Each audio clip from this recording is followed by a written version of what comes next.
Back in 2010, a man named Kevin was found dead in his house, overdosed on pills. He had been fighting HIV for 6 years before it turned into AIDS. The AIDS became more and more debilitating as the years went by.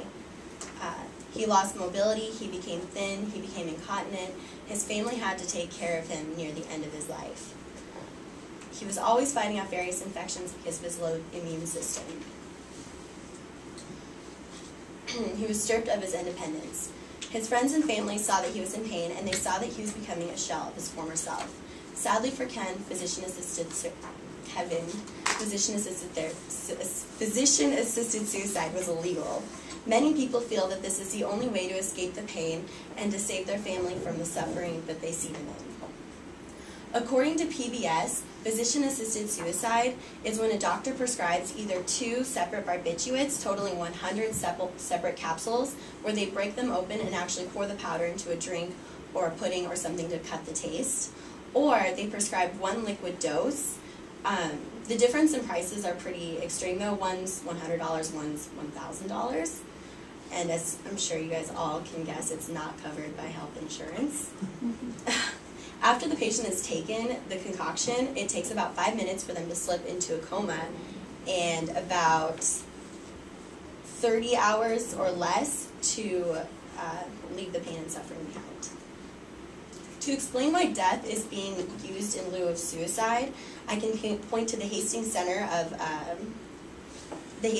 explanation. Common understanding of the word suicide equates it with mental illness and irrational behavior, and the medical obligation is to prevent it if at all possible. Dying patients who see their lives being destroyed by illness sometimes can view death as the only way to escape their suffering and, therefore, as a means of self-preservation, the opposite of suicide. Good morning, class. My name is Haley.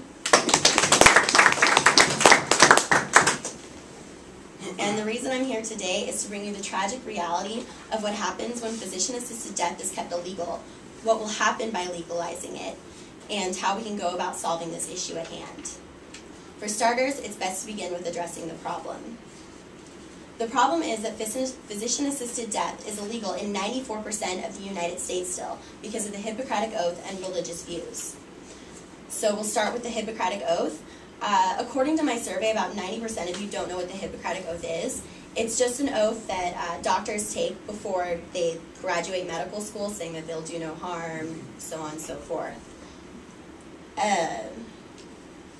Some people believe that legalizing physician-assisted death would be going against what the oath stands for. And while the oath does state, I will not administer poison to anyone where asked, be a benefit, or at least do no harm, it also states, I will apply, for the benefit of the sick, all measures that are required. And to me, that means that a doctor should be taking that extra step to be taking care of their patient. And when there is nothing else they can do, that they should assist in the patient's decision. Religious views are the second that I would like to point out.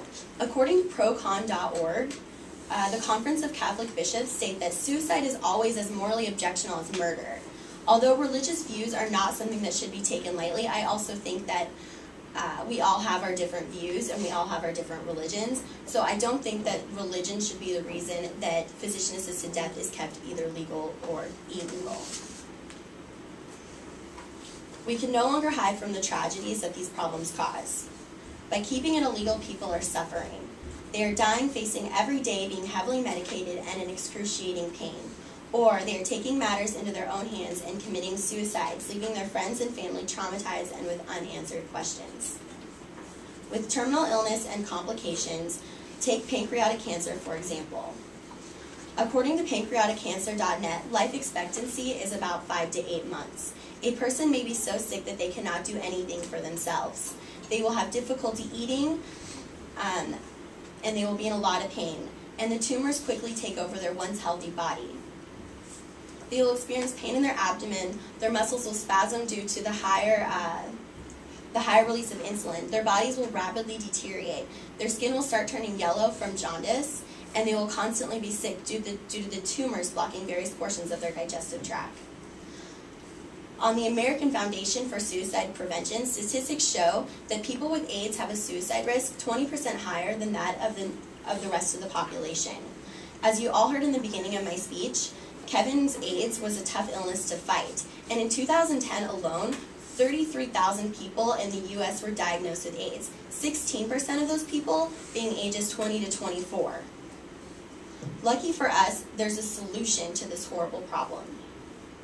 The only plausible solution is to legalize physician-assisted death in all 50 states. Change starts with each and every one of you. I've actually located a website called assistedsuicide.org, and it has current articles. It talks about myths of assisted death or assisted suicide. It talks about what's done and what kind of terminal illnesses there are. For those, I think that you guys should all check out the website, see what it's about, because a lot of people are uninformed, which is why it's also kept illegal still. On a larger scale, I think that we need to make sure that we know who we're electing to run for office, because those beliefs are what's going to help legalize it. It has to be something that they truly stand for as well. Now that you've heard the problems of keeping physician-assisted death illegal and the causes, it is clear that it needs to be made legal all over the U.S. I hope you can take away the importance of the matter and why every person here can make a change in the legalization of physician-assisted death.